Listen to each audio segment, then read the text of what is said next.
আমি তোমরা সবাই জানো ভক্তি করো মাকে, ধৈর্য করো।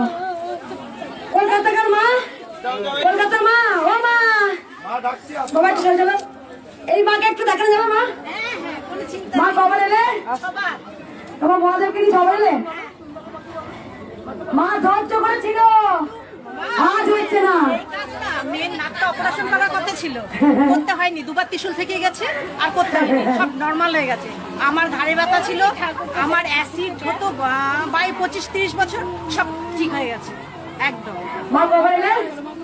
আমি ছবার কলকাতা থেকে। মা আমি বলে দেখি মাকে মনে রেখেছি। মা তুমি? আমি ওই যে সরস্বতী না মার মনোমান্য করে এনেছিলাম।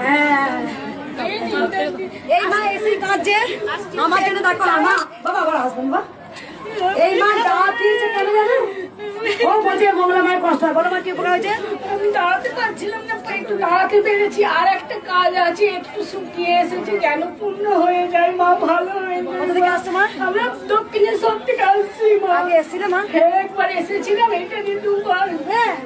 একবার এলি ত্রিশূল টেকালি, কিচ্ছু বলতে হয় না মা। অন্তত আমি যে মানুষ দাঁড়াতে পারতো না সে এখন দাঁড়িয়ে এসে দেখো আবার দ্বিতীয়বারে।